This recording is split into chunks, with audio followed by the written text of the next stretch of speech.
yafqahu qawli. Qala Nabi Muhammad sallallahu alaihi wasallam, laqitu Jibril faqala inni ubashiruka anna Allah yaqulu man salama alayka salam alaihi wa man shalla alayka sallaitu alaihi.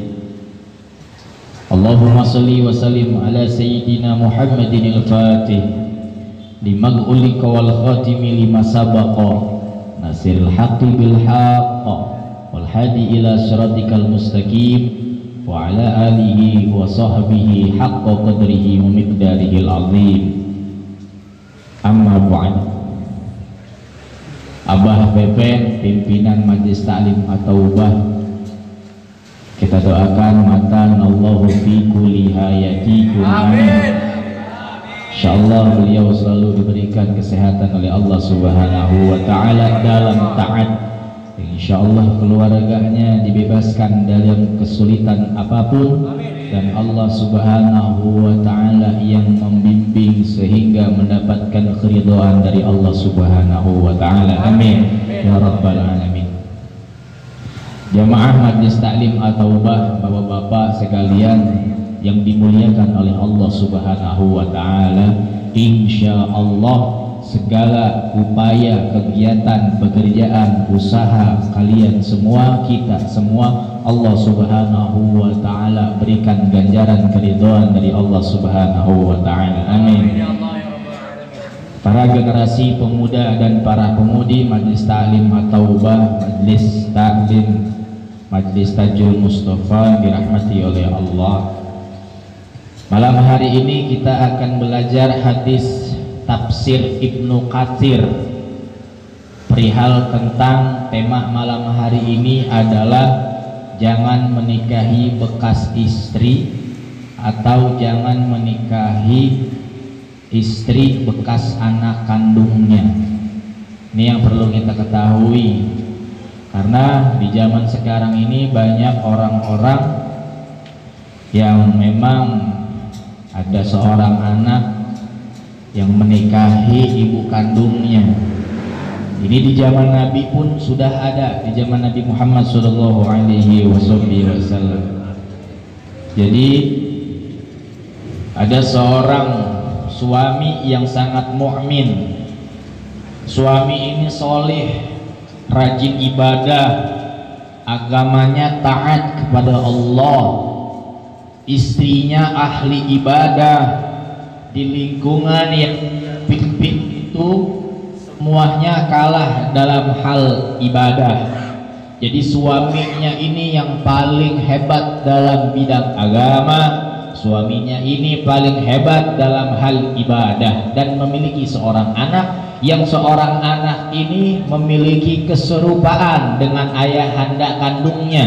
Ibadahnya baik, agamanya baik, akidahnya baik. Tak kala Allah Subhanahu wa taala memerintahkan malaikat Israel untuk mencabut nyawa seorang ayah yang taat kepada Allah. Lalu meninggallah seorang ayah, seorang bapak, seorang suaminya itu mati. Ketika mati, si istri tersebut tidak mendapatkan suami yang seperti mantan suami yang sudah meninggal tadi, rajin ibadahnya. Cuman satu laki-laki yang ada di wilayah tersebut, yaitu anaknya sendiri, anak kandungnya sendiri. Tak mengambil keputusan dengan hawa nafsu, lalu sang istri pun bertanya kepada Rasulullah, "Ya Rasulullah, suamiku itu taat ibadah kepada Allah. Tidak ada laki-laki yang mampu mengalahkan tandingan ibadahnya di sekeliling wilayahku, di sekeliling daripada rakyatku.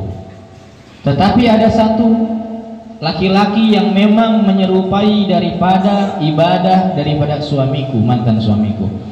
Panggilan agama yang taat seperti mantan suamiku, yaitu adalah anakku sendiri. Bolehkah aku ya Rasulullah menikah dengan anakku?" Itu Rasulullah ditanya kayak gitu nggak langsung jawab, diem dulu. Rasulullah diem dulu, terus diem Rasulullah sampai malaikat Jibril alaihi salatu wasalam datang. Jadi Rasulullah itu kalau ditanya juga nggak tahu sama manusia. Jadi nggak seperti apa yang kita pikirkan, kalau ditanya Rasulullah ngejawab.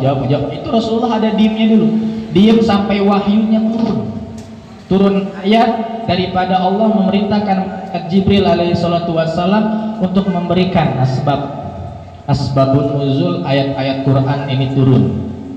Jadi maka malam hari ini kita akan bertemakan jangan menikahi bekas istri ayah, jangan menikahi istri bekas anak kandungnya. Bismillahirrahmanirrahim.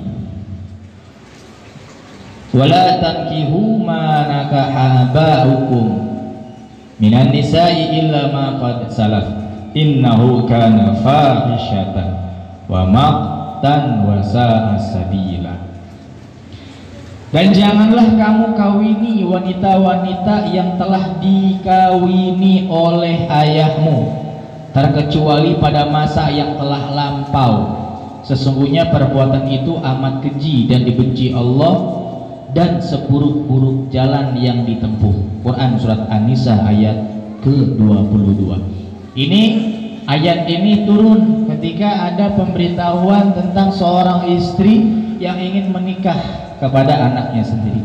Jadi haram hukumnya kalau kita kawin dengan wanita-wanita yang telah dikawini oleh ayahmu. Ini kenapa ayat ini turun? Karena memang ayat ini turun sudah banyak dilakukan oleh setiap manusia yang memang pondasi agamanya tak ada.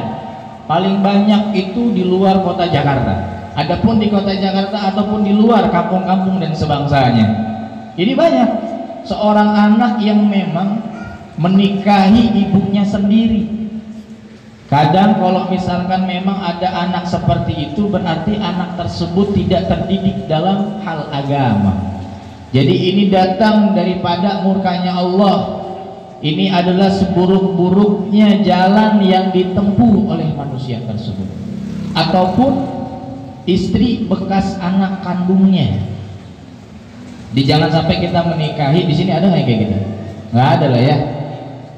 Di kampung-kampung kita, kampung-kampung abang-abang sekalian, ada, mungkin kita nggak tahu karena memang banyak. Dulu ada di daerah Jawa itu ada seorang anak memang yang menikahi ibunya. Ini kan di luar akal kita.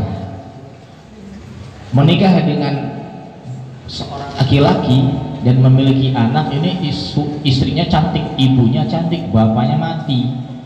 Bapaknya mati, anaknya doyan itu sama emaknya sendiri karena cantik, karena bohai, bahenol, kan gitu. Ajib pokoknya mah. Kahin sama, mending kalau dinikahin ini mah dipakai aja. Ada istri emaknya juga mau aja, apalagi di luar negeri, ya Allah itu banyak. Karena saking kangennya nih anak kepada emaknya, merantau, datang lagi ke kampung halamannya, bertemu dengan ibunya, bapaknya lagi nyangkul. Oh, bapaknya nggak ada, pelukan sama ibunya, setan masuk. Bisa terjadi seperti itu. Mau ustadz kek, mau apa kek, karena ujian terbesar bagi pada manusia ini bersifat lemah apabila dapat godaan-godaan dari wanita. Betul nggak? Nah, manusia ini lemah kalau dapat godaan-godaan wanita. Yang udah nikah ketemu sama istri orang lain, begitu suaminya meninggal dunia, diomongin dikit doang udah baper si suaminya tersebut. Ini lemah manusia itu. Maka bentengi dengan ilmu agama, bentengi dengan zikrullah, bentengi dengan ibadah kepada Allah. Jangan kita ini mentang-mentang sudah ta'lim, sudah baca Quran, sudah sedekah, bukan berarti iblis laknatu alaihi itu berhenti untuk menggoda daripada anak keturunan Adam terus sampai mati. Bahkan yang pernah saya sampaikan, sampai sakaratul maut pun tetap digoda. Maka minta perlindungan oleh Allah Subhanahu wa taala. Hasbunallah wa ni'mal wakil, ni'mal maula wa ni'man nasir.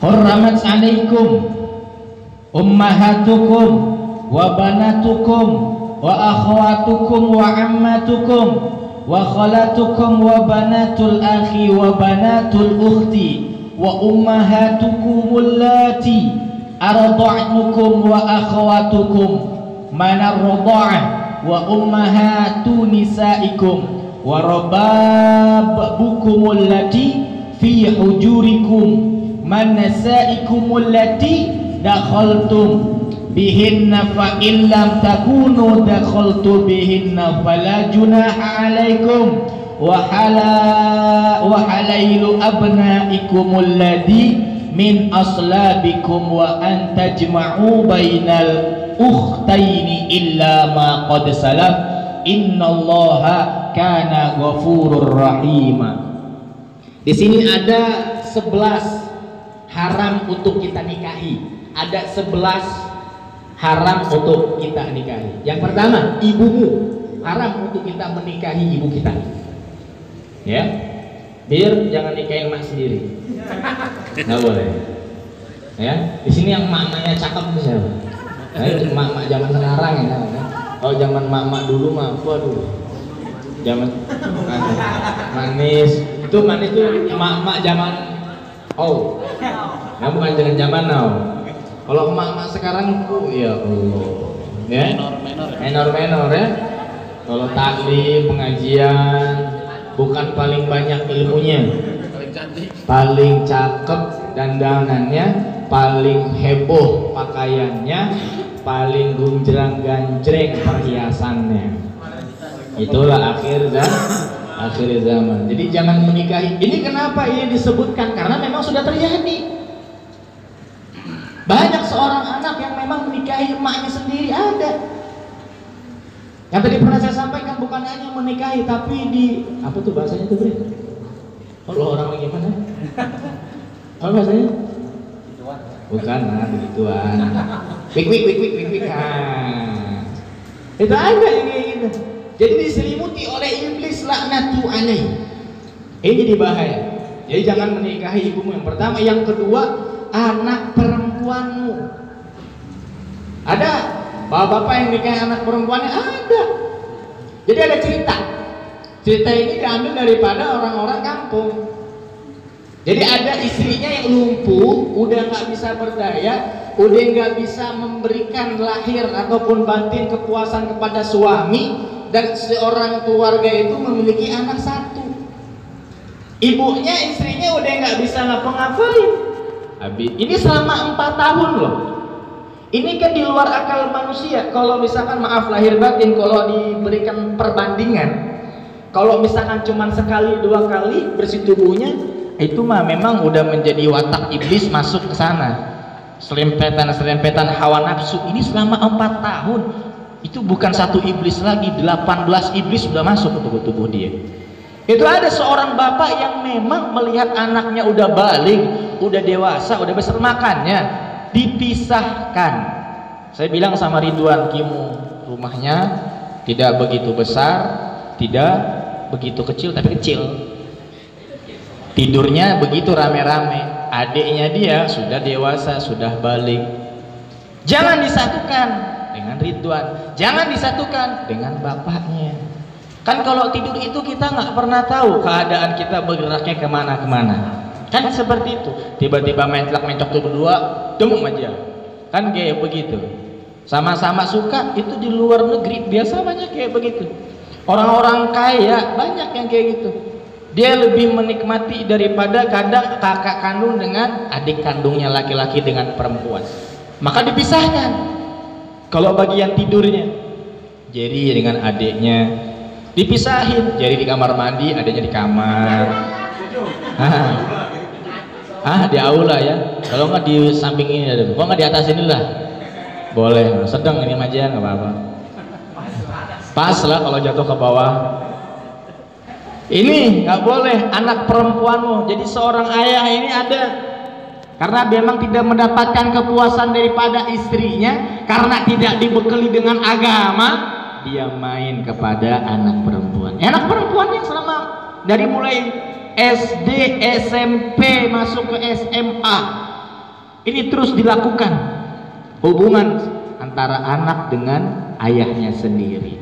Maka minta perlindungan kepada Allah dengan kita hadir. Ngerti nggak ngerti, hadir. Itu lebih mulia dibanding dengan orang yang nggak mau hadir.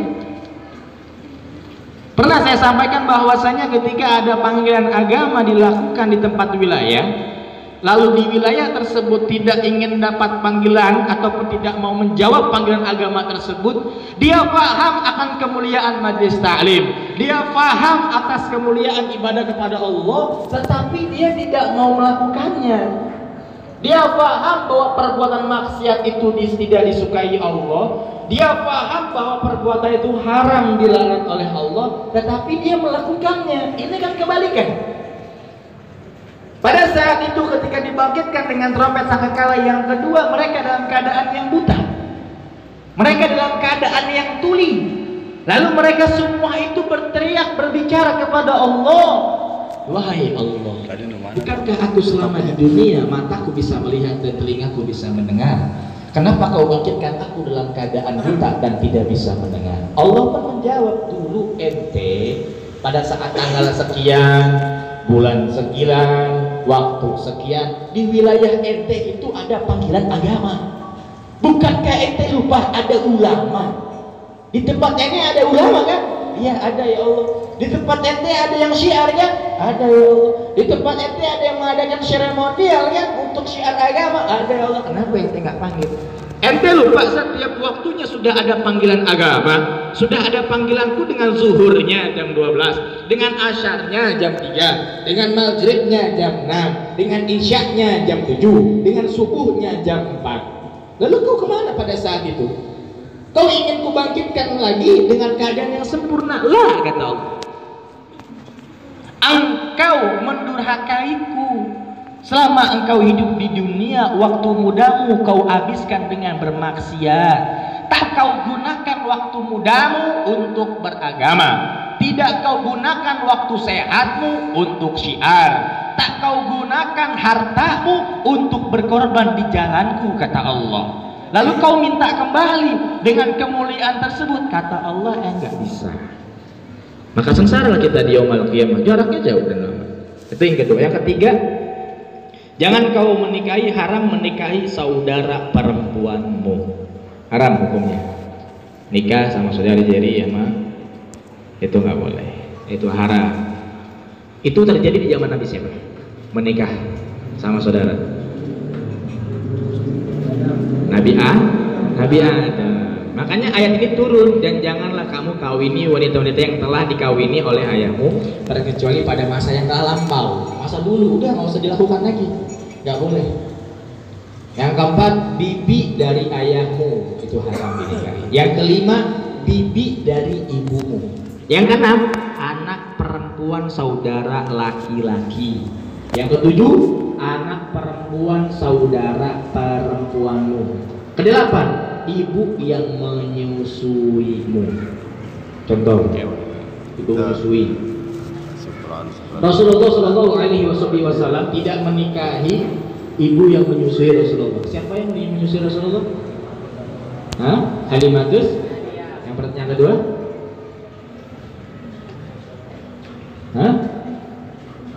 Ummu. Jadi Rasulullah tidak menikah karena apa? Disusui. Jadi kalau misalkan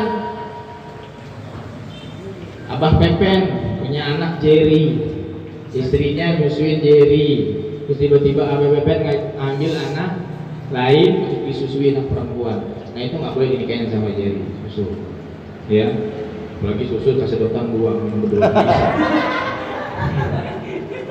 Sallu ala Nabi Muhammad. Yang kesembilan, saudara perempuanmu satu persusuan. Nah itu enggak sih. Kesepuluh, ibu mertuamu. Jadi nggak boleh. Saya, istri saya mati, kalau misalnya umpama, terus saya meninggal lagi, saya nikah lagi sama mertua, itu nggak bisa. 11, anak tirimu, itu nggak bisa. Haram menikahi yang ke-12, bekas istri anak kandungmu. Bekas istri anak kandungmu. 13, saudara istri kandungmu. Itu Itu Quran surat An-Nisa ayat 23. Bisa dicek kembali. Jadi kalau misalnya tidak paham, ada surat An-Nisa ayat 23. Pahami. Ya, yang tidak boleh untuk kita nikahi. Jadi ini bekal kita untuk masa yang akan datang. Sampaikan kepada anak-anak kita. Agar apa? Agar anak kita itu jangan sampai salah jalan. Jangan sampai memang anak-anak kita generasi selanjutnya undang-undang murka Allah. Kalau udah murka Allah itu datang, ya udah selesai kita, habis kita. Bismillahirrahmanirrahim. Wal muhsanatu minan nisa'i illa ma malakat aymanukum kitaballahi alaikum. Dan diharamkan juga kamu mengawini wanita yang bersuami. Haram. Kalau kita kawin dengan wanita yang bersuami, hatta dia itu kawin, perempuannya ini, si suaminya ini merantau. Kadang memang laki-laki bajingan juga. Lagi di kampung, suaminya ini merantau datang ke Jakarta. Kampungnya itu jauh lah. Jauh, yang paling jauh kampung di mana sih? Serang. Serang tuh yang paling jauh, Serang. Suaminya merantau ke Jakarta. Itu istrinya, suaminya nggak pulang-pulang 4 tahun. Tetangganya ada yang ngomporin, suamimu udah nggak ada, udah nikah aja sama saya lah. Suami ente kan nggak pulang-pulang. Sehari 2 hari mah nggak jadi masalah. Ini kalau setiap hari terus kayak begitu, ya istrinya juga kagak pernah diapa-apain, nggak pulang-pulang tuh suaminya dihantam juga tuh sama tetangganya. Nggak lama suaminya pulang, tanya, "Deh, itu anak siapa?" "Anak saya." "Lah, kok bisa? Padahal kan saya itu masih di Jakarta." Jadi kejahatan ini banyak. Jadi sebelum kita itu merantau ke Jakarta, pesan-pesan kepada istri dan anak. Selama masih ada di kampung halaman, berikan kaidah agama agar si istri tersebut terbentengi dengan hukum-hukum Allah. Bacakan Quran, baca sama-sama sama anak-anak. Bacakan sholawat. Jangan istrinya tidur, ente baca Quran di depan istri. Kayak mati. Ya? Baca seneng, bangun, kan gitu. Saya setiap jam 3 saya bangunin. Bangun. Kita ayo sholat. Iyalah sholat kan asep. Ngapain lagi? Sholat sama-sama. Biar apa? Terbentengi dengan ilmu agama, terbentengi dengan hukum Allah.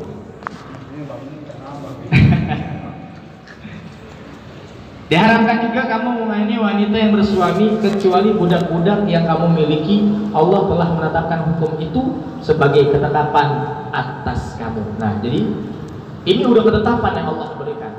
Ini sama terjadinya sebabnya daripada anaknya Nabi Adam alaihi salatu wassalam. Ini Nabi Adam alaihi salatu wassalam mempunyai anak yang bernama Qabil dan Habil. Mempunyai anak Qabil dan mempunyai anak 2 dan 2 lagi perempuan, Lazidah dan Ikrimah. Ada yang cantik, ada yang jelek. Ini Qabil dan Habil ini bertengkar karena ini ada perkawinan silang. Itu sudah ada terjadi. Karena apa? Untuk menurunkan keturunan-keturunan yang dijadikan khalifah-khalifah di muka buminya Allah. Ini ayatnya saya bacakan. Watlu alaihim naba'a Nabi Adam bil haqqi id qarraba qurbana wa futqulu bila min ahadihima wa lam yuqaddal min al akhil qala la qatulanna qala inna ma yattaqabbalu Allahu minal muttaqin. Al-Maidah 27. Ini Qabil dan Habil memiliki kedengkian yang dimiliki oleh Qabil dan ketaatan yang dimiliki oleh Habil. Allah berfirman, ceritakanlah kepada mereka kisah kedua putra Adam, Habil dan Qabil. Menurut yang sebenarnya, ketika keduanya mempersembahkan kurban, maka diterima dari salah seorang dari mereka berdua, Habil, dan tidak diterima dari yang lain, Qabil. Dan Qabil berkata, "Aku pasti membunuhmu." Habil berkata, "Sesungguhnya Allah hanya menerima dari orang-orang yang bertakwa."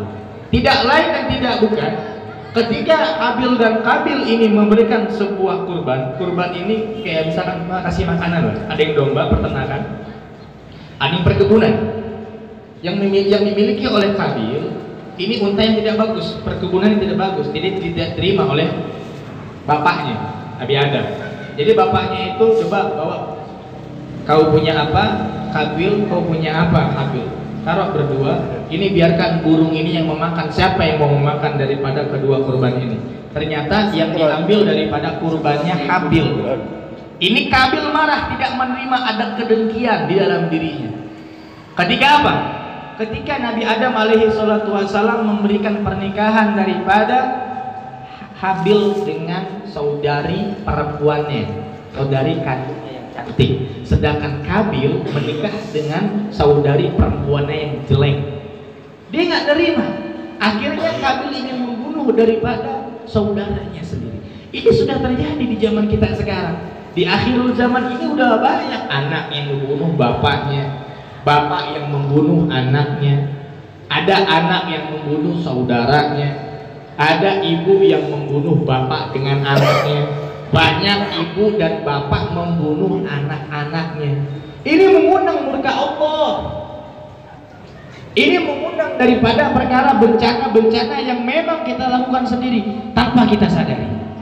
Dan ini kebencian-kebencian serta kedengkian-kedengkian ini yang menyebabkan diri kita sudah terjadi di zaman sekarang.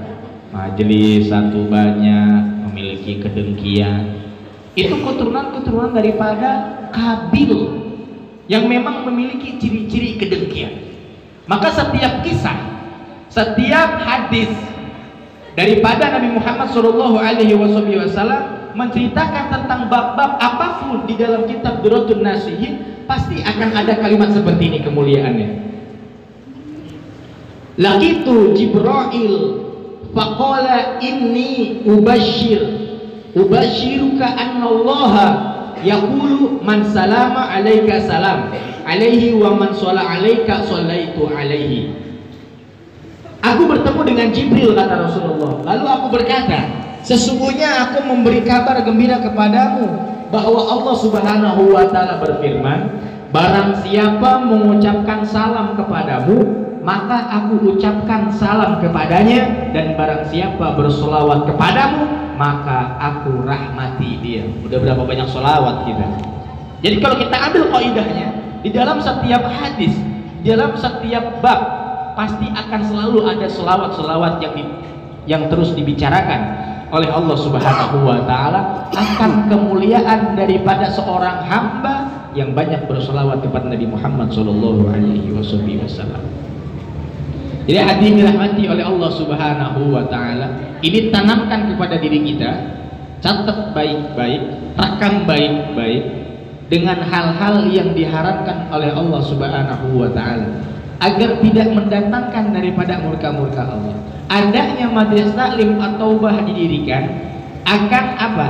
Akan ada penghalang dari bencana-bencana, karena setiap malam Jumat kita baca Yasin, setiap malam Jumat kita baca sholawat, setiap malam Jumat kita ini mahlul qiyam, setiap malam Jumat kita ini menyebarkan kabar-kabar dari Allah Subhanahu wa ta'ala, hadis-hadis yang diberikan kepada Nabi Muhammad, lalu terus kita paparkan, kita jelaskan, kita berikan. Jadi apapun yang sudah menjadi keputusan Nabi Muhammad sallallahu alaihi wasallam itu adalah perintah yang mulia, itu adalah perintah yang baik, yang insya Allah mudah-mudahan kita selalu diberikan kerahmat dari Allah Subhanahu wa ta'ala, dan Allah Subhanahu wa ta'ala menjaga kita dari hal-hal yang diharamkan oleh Allah Subhanahu wa ta'ala. Kesimpulannya hadirin dirahmati oleh Allah Subhanahu wa ta'ala, yang pertama adalah jaga baik-baik fondasi keimanan kita agar kita jangan sampai salah menikah. Ini yang bahaya. Yang kedua, fondasi kita punya keluarga dengan bekal agama.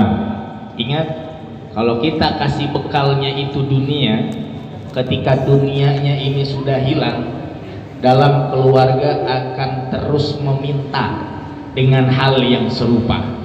Tetapi kalau misalkan kita memiliki duit yang banyak, lalu kita berikan kepada keluarga kita, lalu kita bekalkan dengan agama, maka orang yang ada di dalam rumah itu tidak akan pernah meminta dengan hal yang sama. Mbak, ini ada uang sekian 2 juta ya, ini ada 2 juta Bu, terima rezeki dari Allah. Besoknya lagi ada 500.000 Bu, karena memang di dalam rumahnya itu udah dibekali dengan agama, maka si istri tersebut akan meminta, ya nggak apa-apa Pak, ini rezeki dari Allah. Coba kalau nggak dibekali sama agama, setiap bulan dikasih 10 juta, 5 juta, bulan yang kedua cuma 1 juta, bohong nggak, suruh tidur di luar, tidur di aula, jangan lo tidur di dalam, enak aja lu sebulan ngasih gua segini. Kan kayak begitu. Bagaimana cara kita bisa mengobati istri kita yang kemasukan setan? Kemasukan setan bukan kesurupan. Kemasukan setan tiba-tiba, wah, capak ngawur nggak jelas, marah-marah sama suami, mukanya cemberut. Hati-hati bagi suami ya, ketika istri tidak bisa memuliakan kita sebagai suaminya, habis pulang kerja muka cemberut, tidak ngapa-ngapain, doain yang baik-baik. Kalau ngeletak aja di hati, lu buat talak juga lu. Tapi dalam hati, wah itu bahaya. Apalagi kalau diucapkan, udah perang dunia ketiga, itu akan bisa menghancurkan dunia perdukunan kita. Jadi hati-hati ya.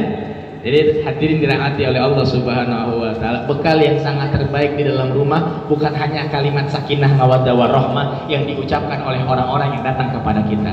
Sakinah mawaddah warahmah ambil tersebut dengan kita lakukan aspek kegiatan kesehariannya, ibadah kepada Allah.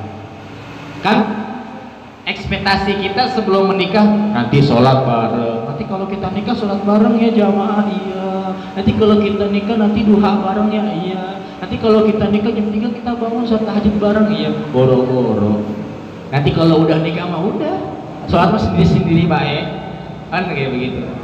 Itu kenapa bisa kalimat itu keluar? Itu ada orang yang kayak gitu, diri saya sendiri maksudnya.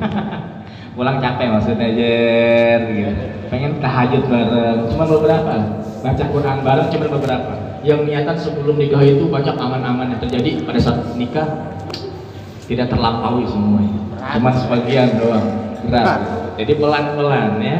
Jadi ambil kaidah untuk bagi perempuan yang memang belum menikah, jenjangnya ingin menikah, bilang sama diri, ya Allah, siap aku untuk menikah ya Allah, dengan caramu ya Allah, bukan dengan caraku ya Allah. Enak kalau dengan cara Allah mah gagal, kelotokan.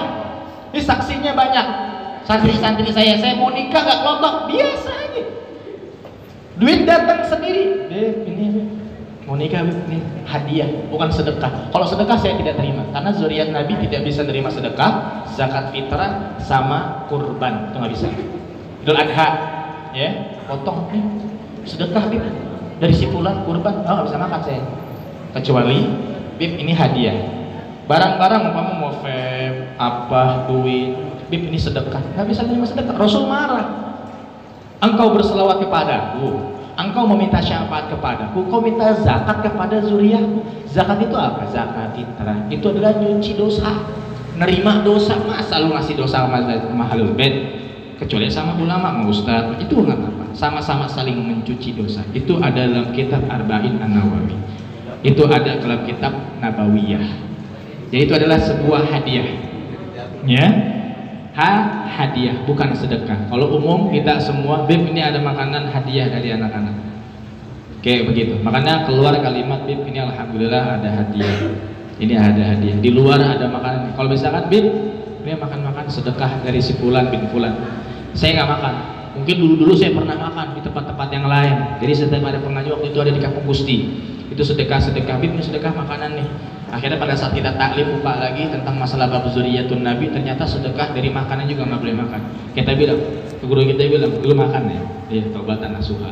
Dia bilang, oh udah keluarin Bib, jadi AI bahasanya, tetap taubatan nasuha. Udah tahu definisi taubat ya, definisi taubat nanti kita yang akan datang. Tapi udah pernah dijelaskan ya, udah pernah dijelaskan. Allahumma inni astaghfiruka wa atubu ilaika. Ya Allah, ampuni aku dan terimalah taubatku. Itu doanya. Allahumma ighfirli warhamni wa tub alayya. Itu minta sama Allah. Jangan sampai innasir at-talisan bil istighfar taubatan kadzabi. Jangan kau beristighfar kepadaku, kata Allah, dengan terburu-buru, karena itu adalah taubatnya pendusta. Nah, stop dulu. Buru-buru pengen habisin bilangan 100. Sama abah dikasih wiridan sama saya baca ya salawat, saya baca ya istighfar, saya berapa 100, belum 100 encan ya, kayaknya mah kurang 10 kan gitu, itu nggak boleh. Jadi khusyuk, harus khusyuk. Wa qul jami'a ya Allah ya Allah ya Allah ya Allah. Minta pertolongan sama Allah agar tidak terjadi dengan bab-bab yang memang Allah sampaikan. Ada beberapa bab-bab hadis-hadis yang memang saya malu untuk menyampaikan karena hadis ini sangat apa sebutannya, kasar. Kasarnya ini memang segala sesuatunya ini yang selalu kita kerjakan. Ketika kita meminta, Ustaz, Kiai, Habib tolong jelaskan, nanti aja deh, belum waktunya.